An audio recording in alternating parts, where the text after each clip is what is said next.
අලුත්ම තොරතුරු දැනගන්න gossip with හිමා අපිව දැන්ම subscribe කරන්න. ඉතින් අඟුලාන මුහුදු තීරයට ඔප්පෙන් අනතුරට පත්වෙච්ච නාවික හමුදාවේ ඩෝරා යාත්‍රාව ගැන පහුගිය දවස්වල ලොකු කතාබහක් ඇති වුණානේ. ඔන්න ඉතින් මේ වෙද්දී කිලුණු යාත්‍රාව ගොඩ අරගෙන කොළඹ වරාය දක්වා රැගෙන එන නාවික හමුදාවේ කිමිදුම් කණ්ඩායම් දැවැන්ත මෙහෙයුමක් ආරම්භ කරලා තියෙනවා. ඉතින් මේ අනතුරෙන් හැමෝගෙම හිත් කම්පා කරපු කාරණේ තමයි යාත්‍රාවේ දෙවැනි අනපාර නිලධාරියා විදිහට කටයුතු කරපු ලුතිනන්ට් තිලින සංදේශ් උදයප්‍රිය මහතා අතුරුදහන් වීම. ඉතින් මොරටුව ප්‍රදේශයේ පදිංචි මේ රණවිරුවා සොයාගන්න අදට දවස් 3ක් තිස්සේ මුහුද පිරමින් නාවික හමුදාව අඛණ්ඩ මෙහෙයුම් දියත් කරලායි තියෙන්නේ. තාමත් ඒ ගැන නිශ්චිත තොරතුරක් නම් වාර්තා වෙලා නැහැ.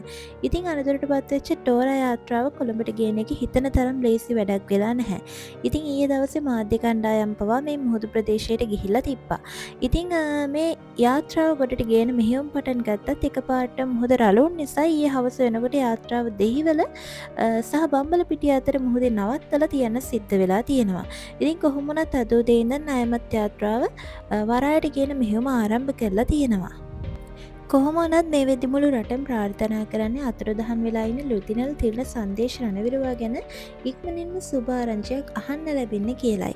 ඉතින් මෙවැනි පුවත් ගැන ඉදිරියටත් තොරතුරු දැනගන්න අනිවාර්යෙන් පහළ තියෙන subscribe button එක click කරලා channel එකට එකතු වෙන්න.